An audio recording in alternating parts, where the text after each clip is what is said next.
So a lot of people are still reacting concerning the threat to P2B life by Edo State Governor, as well as what APC chairman said, that the reason why P2B need to get permission before he can come to Edo State is because him himself, as well as Edo people, hate him, that they need to go out from the Edo because they don't want to see P2B. So this is why they need to be aware that P2B is coming to Edo State. So a lot of people have been reacting, but in this video, I want you guys to take a listen and hear everything Barrister Darlington have to say concerning the same matter. Take a listen, my people.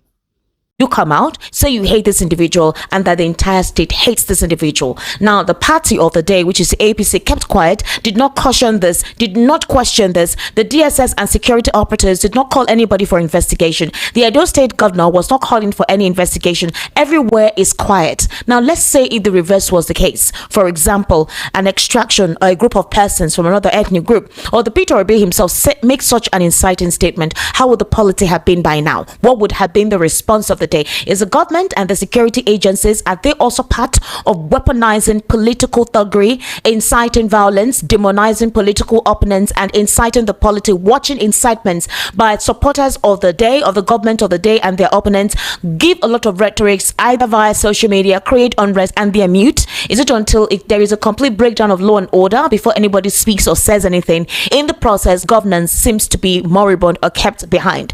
Ladies and gentlemen, while we continue with this conversation and all the political permutations ongoing, with some clamoring for good governance and feeling that certain individuals will help them deliver that governance, we also need to look into other sectors that will make Nigerians feel that they are part of the living. My guest this evening is Barrister Darlington Agumo. Barrister Darlington, good evening and thank you for joining us today. So how do you see what is currently going on in our polity? While there are other vices that needs to be addressed, for example, Edo State, Lagos State, Anambra State, and a couple of other states are the hotspots for cultism. I thought that the government of the day would speak to this, but that aspect seems to be quiet while they're going about responding to political conversations. Esther, you see why I quarrel with these people and what they do. Okay. Most times when I see this thing, and remember, most times when I come here and I say this thing as it is, they will be you are biased, you are this, you are that, they will be talking. And I keep asking myself, what is that thing we have said that others have not done worse, yet nobody said anything? Do you know why this thing is going on, Esther? It didn't start today. Over the years, the Igbos have been so peaceful and so gentle. That is why every riffraff talk to them anyhow, especially Obi. No Igbo politicians have been insulted the way Obi has been insulted, all because he doesn't even bother, he doesn't care. Esther, they don't talk to this man, and by implication, talk to any Igbo person that is supporting Obi. What kind of life is that? Esther, please tell me. You can see how these people have been they have reduced politics to the lowest level. Because they did it in Benue, where the same man who claimed to be a reverend father told Obi not to come to Benue. Now somebody has copied it. What are they driving at? I have always told you here that the society prepares the crime, then the criminal commits it. Anytime the Igbos reply now and say nobody should cross River Niger down to the southeast, what do you think will happen, Esther? That's what they will pick. I said that is the only thing they will remember. But this one now that they are doing all over the place, nobody will talk about it. I have always asked you this question. The Fulani people that have surrounded the whole Nigeria are killing people in their... Have anybody raised any finger against them? Has anybody raised any finger against them, Esther?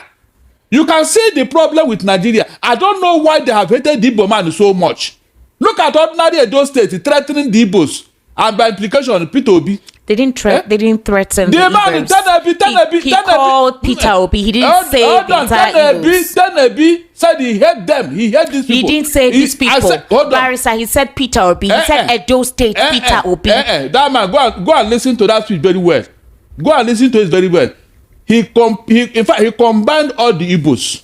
And this is not the first time. Are you new to these things? Is it the first time? In the north, they are not safe there. In southwest here, they are not safe. Now it has entered the Midwest here. The thing is, Barrister, are we saying that this thing there is an order from the federal level, because I have never experienced such in our political dispensation. Even as bad as Muhammadu Buhari's administration was, we didn't see it like this. No, it feels like this whole thing is okay. Let me ask you a big question. And again, I'm not into the whole tribalistic sentiment thingy. I'm not into it. But if you look at certain incidents and what is going on, it drives one to lean into that angle of reasoning. What if Peter Obi did not contest in 2023? Do you think this kind of incitement will be in the polity? It will not. They don't even want to do. Why should an Igbo man contest election? Esther, can't you see it? Why should an Igbo man contest election? Initially, they said we don't know politics, we don't know anything. It's only business we know. Now, just one outing. Look at the hatred it has generated. One outing. No, that's not the only place he has gone. I said this is one outing of an Igbo man that has so much clout. Okay. Did they believe that a Peter Obi will pull such a weight? Well, Barrister Darlington, Monday Akpobholo said that he didn't threaten Peter Obi as widely speculated, but we heard him. I mean, I think I played that audio on Friday where Monday Akpobholo categorically made a statement that he made. And I wondered why he thought anybody would misinterpret what he said, because his spokesperson came to say that Nigerians misinterpreted what Monday Akpobholo said. And I'm wondering how, because it was something that we all clearly heard him say. So how was it misinterpreted, and in what context did it seem like anyone incited anything or infused anything other than what he said? But the issue here is this, Barrister Darlington. According to him, he said the last time Peter Obi came, that this visit, that there was a stampede, that three persons died as a result of the stampede. They asked him where, because he went to one of the orphanages, I think, and one of the nursing schools to donate the money that he donated, and he said anytime he comes around, people always come around him, and so that caused a stampede. But the commissioner, the spokesperson, couldn't tell us precisely which of the events in the state that Peter Obi attended where the stampede occurred, and who these individuals are that were stampeded on that died. So according to him, it was a security reason, and for that the governor was right for making the statement he made. But there was something Kenneth Okonkwo said. So what if it was another opponent? Of course, would they have reacted the way they did? He dare not.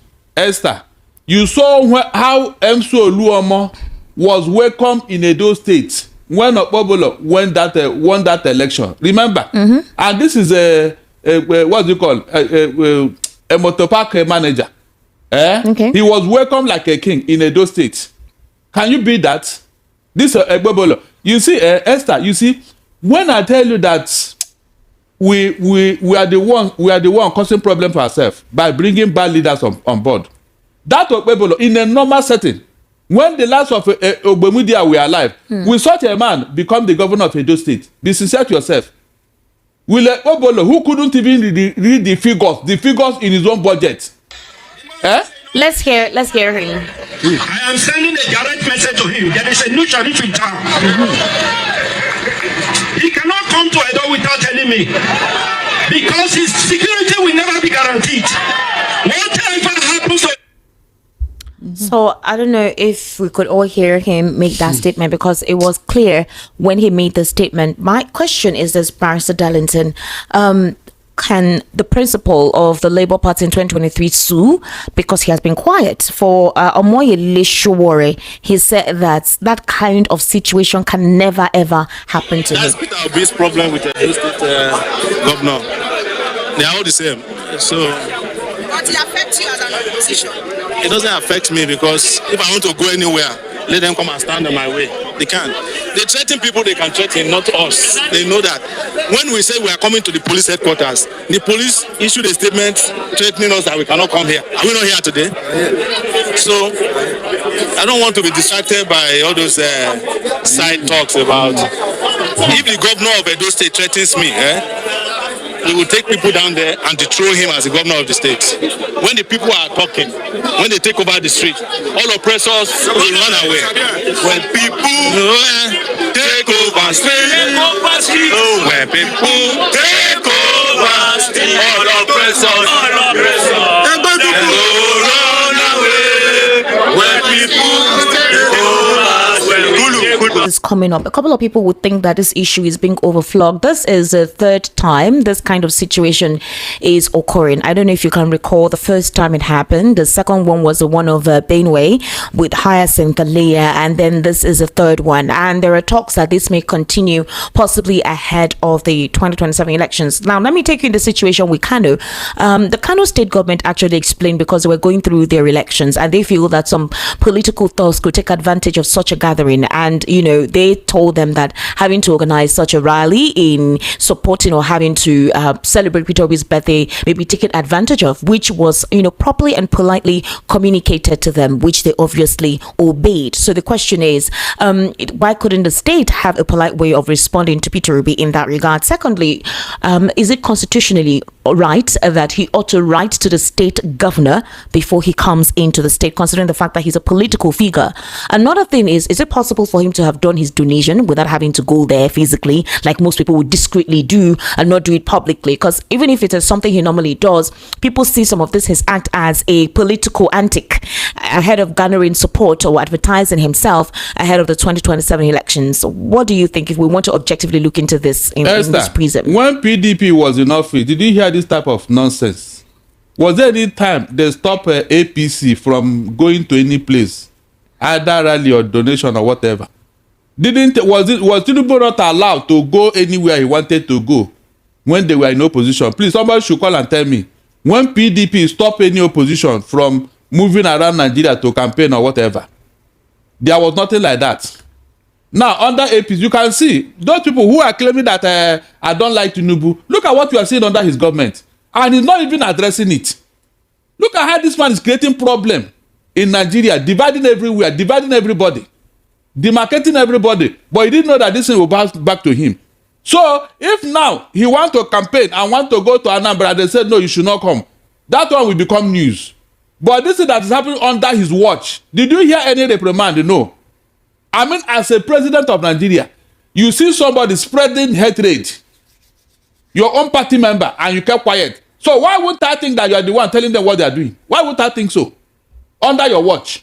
You said you protect life and property, and your party members are causing this mayhem all over the place, and you kept quiet. We are not even talking about what Igbos are seeing in Lagos here, which you claim is your vineyard. Nobody addresses this thing, all because we have decided to be gentle and peaceful in Nigeria. Look at what we are suffering.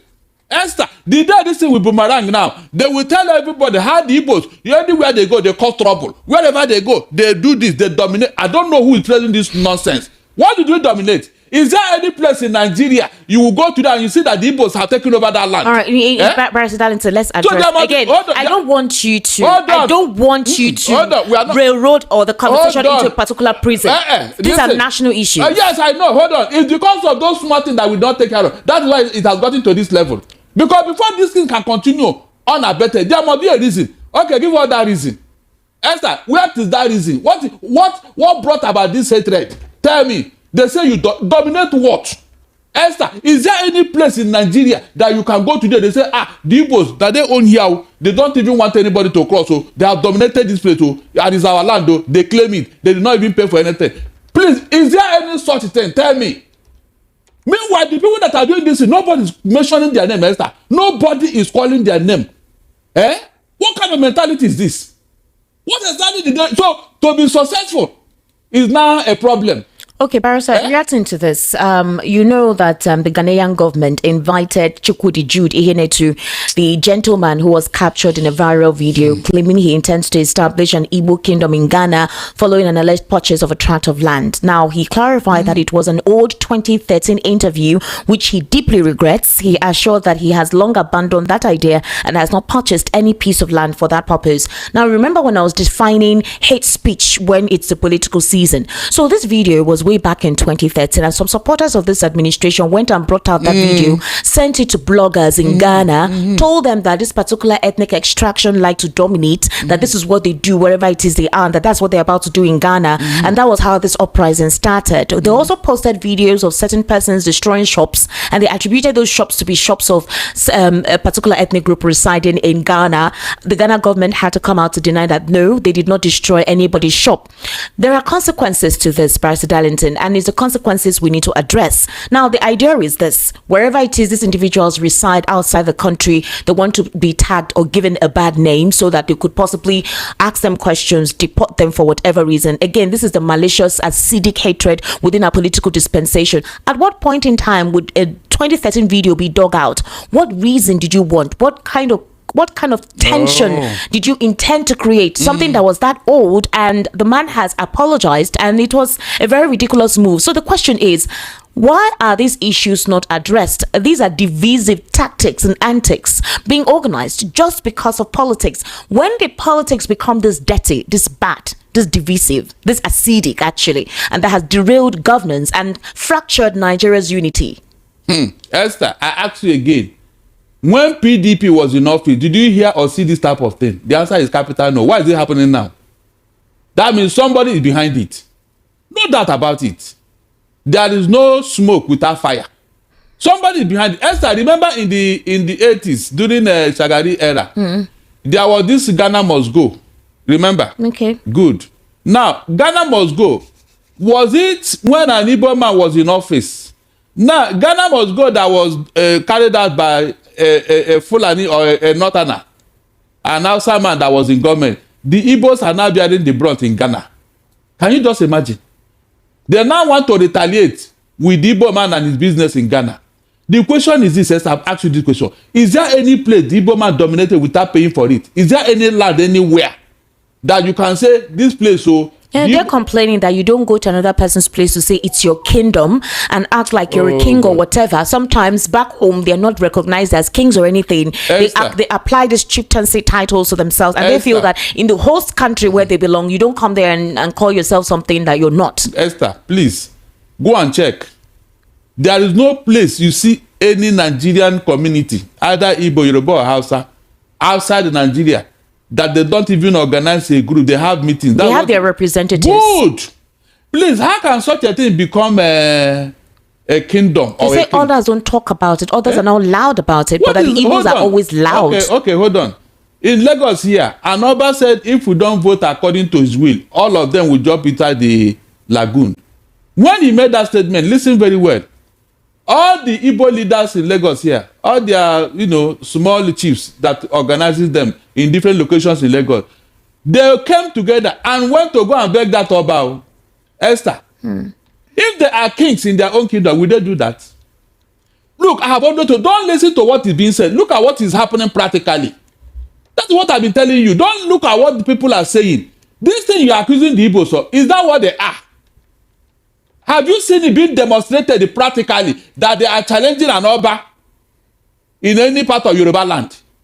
Have you seen it practically? I don't give you a very good example.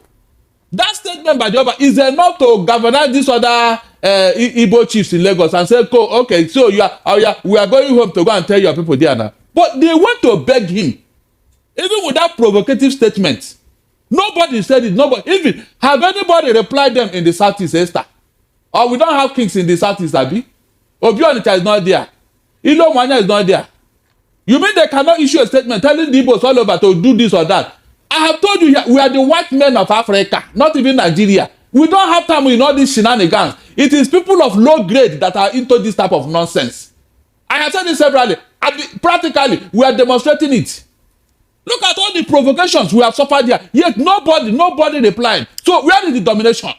Esther, where is the domination here? Tell me. All right, Barrister, again. Please, when they say this, don't even entertain this type of talk. No, there is nothing about entertaining. These are topical issues that have come up since the political space of 2023, since the political terrain in 2023. And these are topical issues that we need to clarify, educate ourselves about. Look at what they did during the election.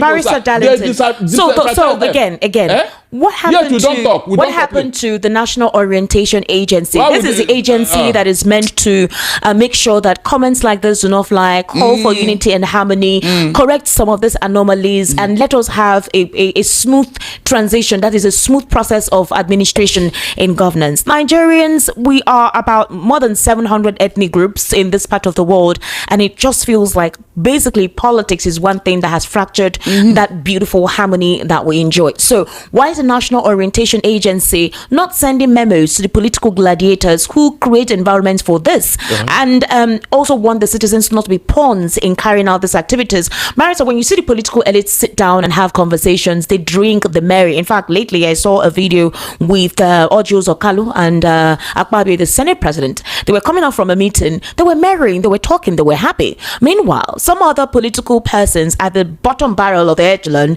are busy fighting themselves for these individuals. Isn't that a clarion call for clarity as to how persons have become pawns in the chessboard of these politicians for them to get their own agenda? Now, if you are discussing with an APC member who happen to be your member, whatever, I don't have any issue with that.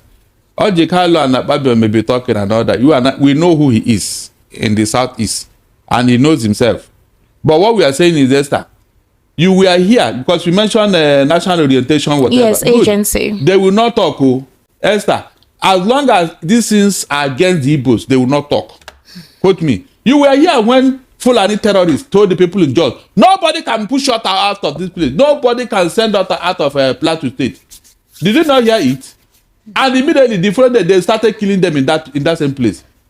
This is a heinous crime by a certain ethnic group. Nobody talks about it. Nobody discusses it. And I ask myself, why? Is that how we are going to be united?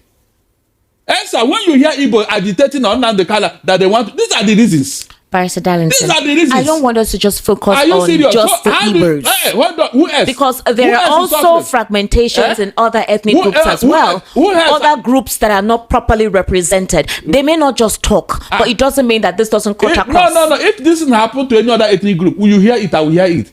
But they can't even try it. In Lagos here, just let us, they say charity begins at home. In Lagos here, who has suffered more? Whenever there's any political events or election, who has suffered most? Don't we have Benin people here? Don't you have Hausa people here? Even Rivers people. Are they not in this Lagos? But during the election, who suffers more? Is it not the same Igbo? What did they do wrong?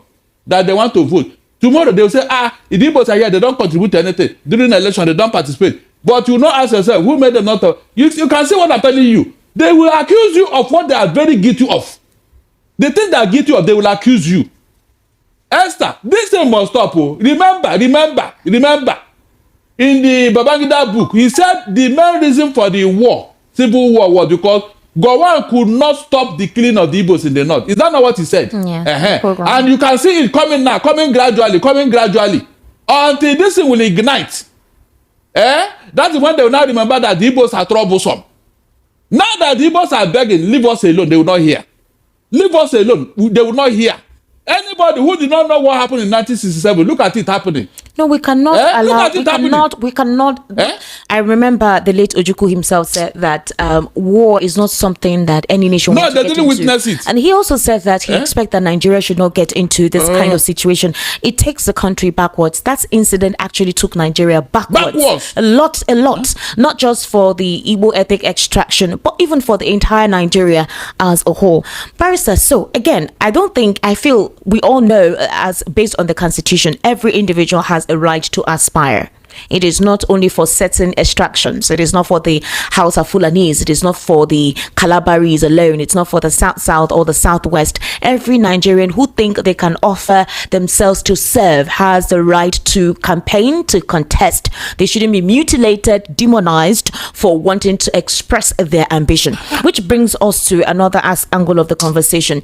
Now, whenever we hear political parties come together to talk, is based on the resonation or the vibration of the rest of Nigerians as a complaint of not getting the good dividends of governance from the administration of the day. Now, if the administration of the day has been able to do something, not completely 100%, it's just 2 years, but address certain needs that were witnessed in the previous administration, maybe we wouldn't be hearing this clarion call for change, or we don't want to continue like this, which is obviously what brought up the whole coalition thing. Now, we're going back to the coalition. For the coalition, they had spoken recently that they think Peter Obi he is not 100% with them. They're also saying that he has not shown any form of wanting to fully be in it. Dati Baba Ahmed, we saw a video of him trying to speak with some factions of the Labour Party, whom obviously there have been issues with, and that is the Julius Abure faction. He organized a press conference and he said something that the Labour Party is a party that actually brought about 10 million votes. He didn't even say 6 million votes. He believed that the Labour Party won the 2023 general elections. Why would he walk out of it?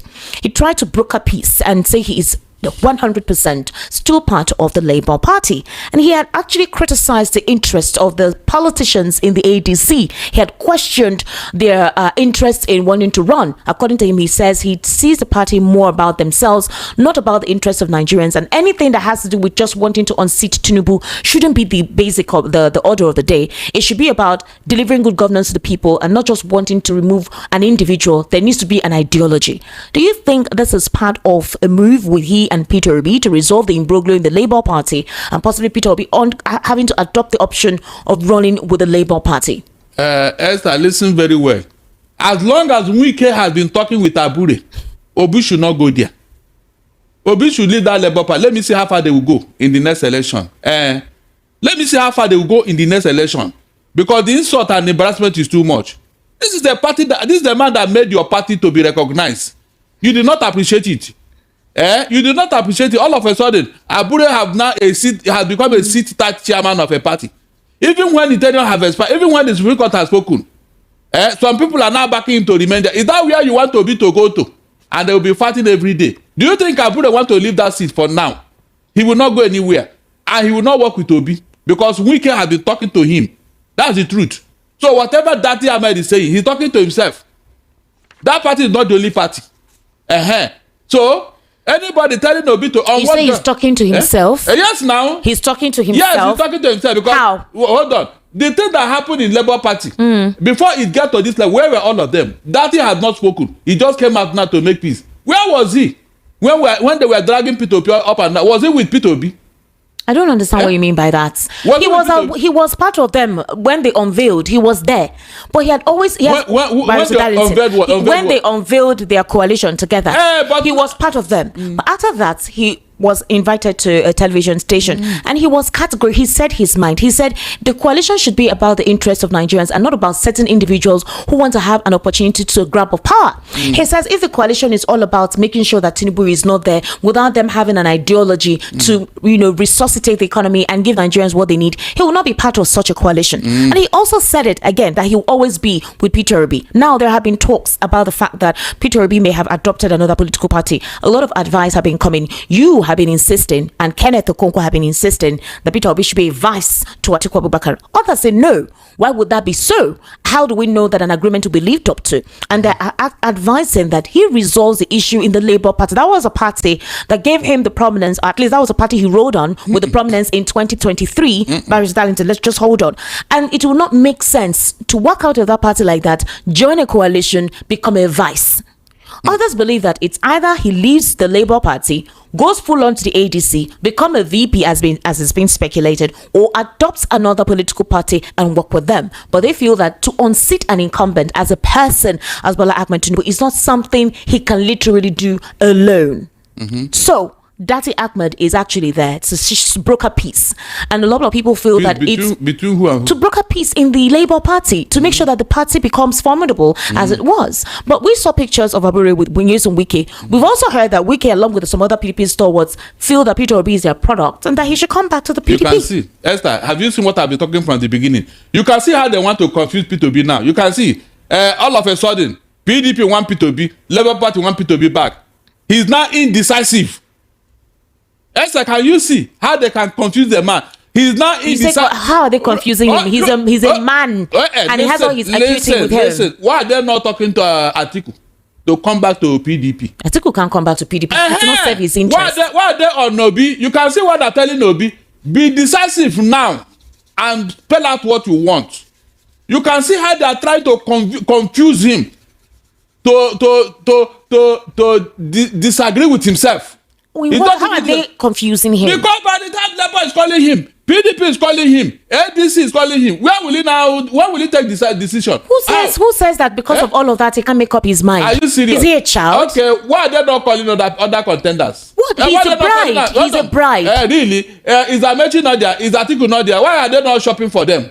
They want to confuse P2B, and that's why I'm telling him, take a stand so that these people will leave you alone. Well, Barrister, there is still time. He doesn't necessarily have to join. After all, El-Rufai has not left the SDP to join the coalition. Those ones, P2B, for all I know, he's the most prominent politician today. In your words, you want Peter Obi to enter the coalition with his 2 feet and be a vice to Atiku? And make something out of it. Make something out of it in what? In whose interest? I said let him take decision on where he's going. There is still time for him to join. There is still time if he wants to join the ADC. Are you serious? Yes, there is still time. Then they should leave him alone and stop dragging him. He has already, in fact, they rejected him before. Why are they calling him now? With a weak hair?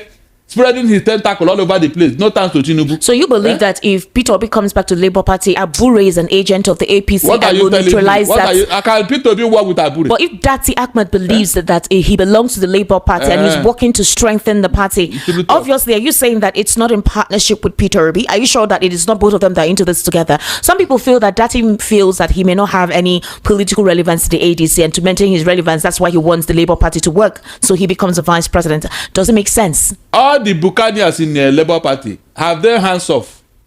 I don't know what is waiting for Peter Obi to come back and then now make a mincemeat of him. I ask you again, will Abure work with Peter Obi? You know it's not possible.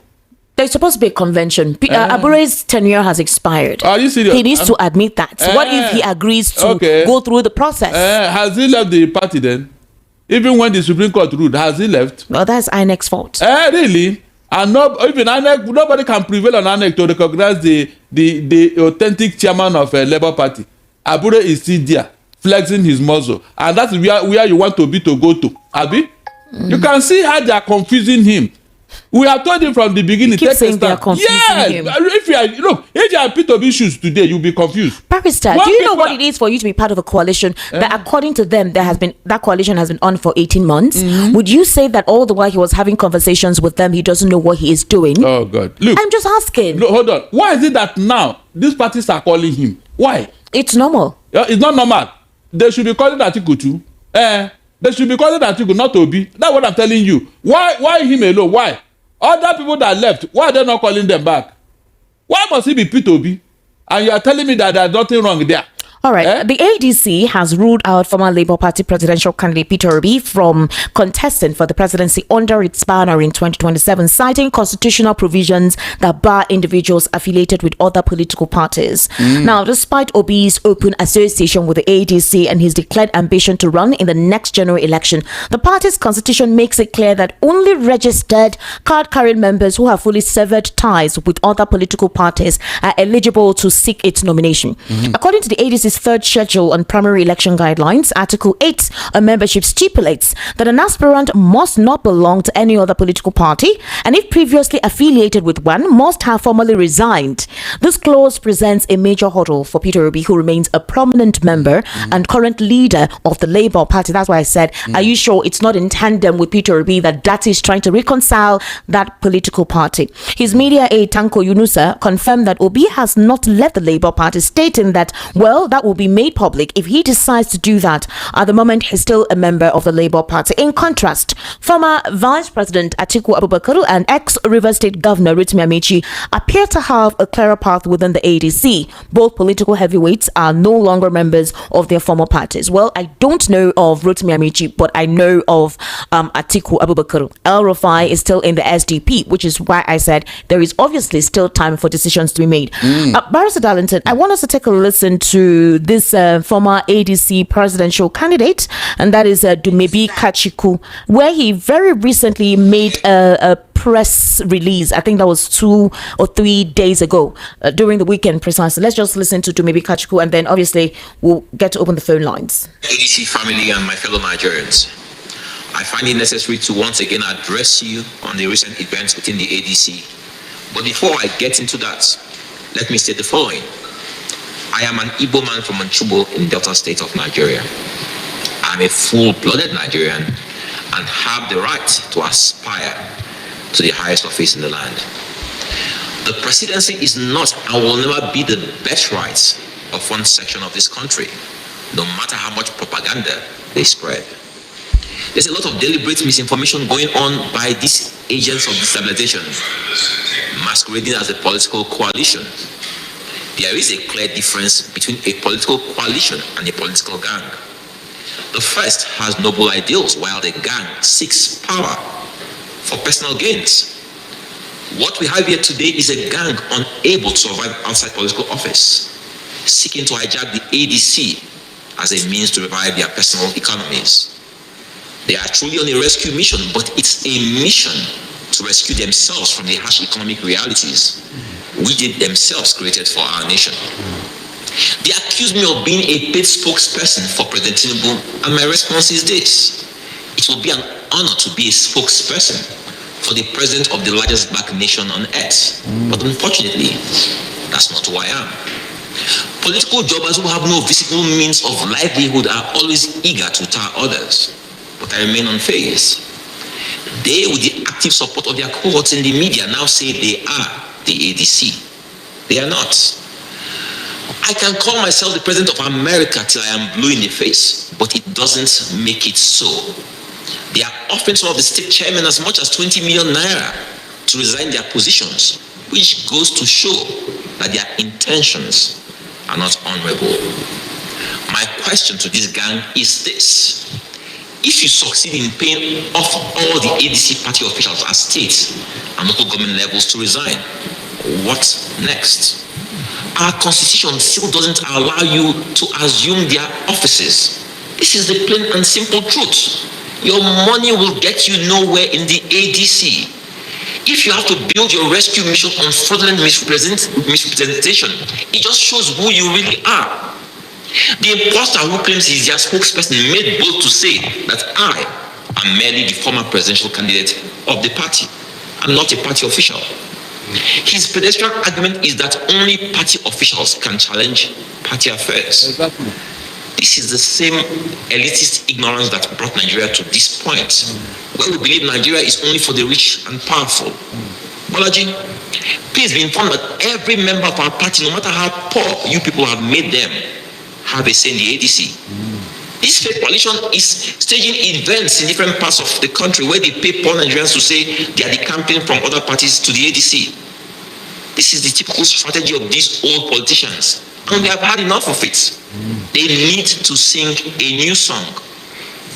Former Vice President Akpobholo, a man whose antecedents clearly shows he doesn't believe anyone from the southern part of Nigeria is deserving of being president of Nigeria, orchestrated this charade for his personal benefit. He almost truncated President Obasanjo's return for a second time because he believed the seat was his. President Jonathan suffered the same fate, and then after 8 years of late President Buhari as president, the same Akpobholo believed it was morally right for him to be the presidential flag bearer of the PDP in the last presidential elections. This was most unjust and unfair, and led to the current disintegration of that party. He is now using some charlatans to deceive former Governor Peter Obi that only he, Atiku, has what it takes to win an election because he can get majority of the North to vote for him. This is really uncharitable of him. If the former vice president says my assertions are not true, and that all he wants is a better Nigeria, I then challenge him today to publicly declare that equity demands that the presidency should stay in the South for another 6 years. He can then support any Southern candidate of his choice. He will never do this. But if he chooses to continue on this slippery slope, I want to reiterate that the ADC is not for sale. It's not an old people's home.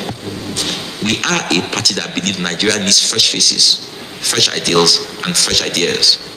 So, Barrister Darlington, look, I don't like listening to this type of. Why? Hold on. I don't like listening to this type of nonsense. Seriously. Why do you call it nonsense, Hold Barrister? on. This man was there. Who? This man that is talking now. To maybe Kachuku. He had been there. What did he do to uplift ADC until these people came? What did he do?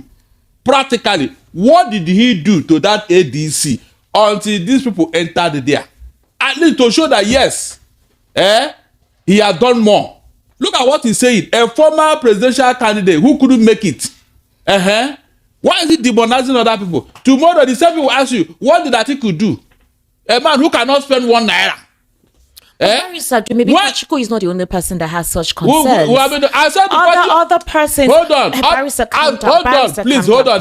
Just wait. Hold on. We need to make. We don't want to constrain things from a particular person. Hold on. Let's dissect this issue. We are dissecting. Hold on. You are talking too much. You are talking too much.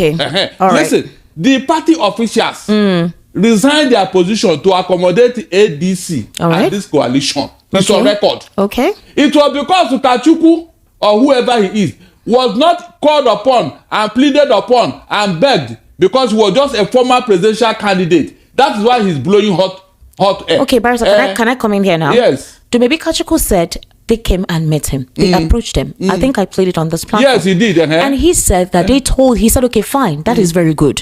But that they literally told him that what they wanted with the ADC was for Atiku, and that he felt that was wrong because it's meant to be zoned to a southern candidate. So it was when they made that statement that he decided not to continue that conversation with them. Who was there? What do you mean, who was that? He's telling you, were you present when this thing was discussed? So you know that was because I'm not present, we shouldn't take it to I said this discussion, there should have been somebody to confirm what he's saying. Have you had any other confirmation from somebody else? He's the only one saying it. Look, Esther, I've told you, stop listening to what you hear on air. It will not be true. I am telling you. So your own now is the truth. Hold on. What I'm asking you now, from what is going on today in Nigeria, do you want people to continue in office? Answer me. Barrister. Do you want this North and South something? Is it written anywhere? We are talking about rescue Nigeria from Tinubu's hand because he doesn't know what to do. Look at where he has put us. No, tell me. What people are saying is about this and that. The person in office today, is he better than the people you are criticizing? Answer me. If Tinubu were in opposition, will he tolerate this type of government? Will he? I don't know how you people talk about this as if you are talking to children. Are you happy with where Tinubu has put us today? Are you happy? Even the APC know that they have failed. Why are APC people from CPC? Why are they leaving APC today? Why have they not said that they don't want Tinubu? They have distanced themselves from him. We are talking of somebody who will help to rescue Nigeria, and you are talking about. Are you sure you're not the one that is confusing Mr. Peter Obi like this? No, you are the one. No, you are the one. I have told him. I've given him my advice. He himself. Your advice is that he should run advice. Why not? If not, as long as it will produce result, because he himself cannot do it alone. That one is certain. Even Peter Obi knows that. Peter Obi knows that he cannot handle this alone. So anybody telling him to go and run alone, that person is deceiving him. Yes. What if the ADC decides, maybe right now, they haven't said anything yet, they will conduct their primaries, but what if? Let it happen first. I've said it here. If they do primary and Atiku wins the primary, then he must run with a deputy now. What if Atiku decides to support Peter Obi eventually, but then Peter Obi has not become a cabinet member of the ADC? He's going to do that now. There's still time. If he's going to do that, why is Date Ahmed trying to restore peace in the Labour Party? No, the election is in 2027. Is that not true? Yes. There's still time. Let it happen first. Let it happen first. Then everything will fall in place. Okay. That's what I'm saying. Because we are looking at northern vote. Peter Obi cannot get it without a northerner. He can't get it. Quote me. He can't get it. Are you speaking from a prism of Peter Obi being a nationalistic leader, or you're looking at it from a prism of is the time of the Southeast? Listen very well. Okay. We have suffered enough with this your nationalistic bent. Azikiwe, that is why the Igbos are where they are today. Azikiwe, he was the towering figure in the First Republic. These people that even came after, in fact, they used to go and listen to Azikiwe at Campus Square. In those days, they used to carry one elevated platform and give Wotowoto to listen to Azikiwe's speech at Campus Square. But what did this man do with all those political capital? He was talking all over the place, Zik of Africa. He wanted to unite Africa. When he wanted to unite the whole Nigeria. Meanwhile, his Igbo brothers are suffering. Nobody, he didn't rally around them. With that position, the Igbos now, they were on their own. Look at where he kept us. Barrister. When the three of them, Saduna, Awolowo, and Azikiwe, we are called them gods in their own region. What did Azikiwe do with his own political capital? Instead of him to use it to rally around the Igbos, he left it thinking he can unite Nigeria. Awolowo was telling him that Nigeria is a geographical expression. He didn't listen. All right, Barrister. Now look at where we are. So those things you are saying is in the past. So is in the past. Is in the past. Seriously, is in the past. The Igbos are saying that they must get into the system. Barrister, any leader that emerges needs to emerge as someone who represents every facet and go and tell that to Nigeria. I mean, go and tell that to Tinubu. Tell Tinubu that's what you're saying now. Very recently, Ali Indume spoke to President Tinubu and told him that it was important for more representation and federal character for the Southeast. Really? Yes, he said so. But other people feel that for a region that did not really vote for you, why would you want to consider them? I'm just saying, for a region that did not really vote for you per se, why would you think of them first? Ali Indume says, now that you are representing the North, represent the Southeast too. In terms of economic contribution in the whole Nigeria, no other ethnic group can beat the Igbos. Quote me. I mean, economic contribution all over. Every ethnic group contributes. Listen. I said, where is your statistics coming from? What are you saying? Where is your statistics coming from? Hold on, I'm coming. In this Lagos, tell me any other ethnic group that is doing more business than the Igbos. What is your statistics? I said you can't say, just show me where. From Alaba, hold on, Lester, please, hold on.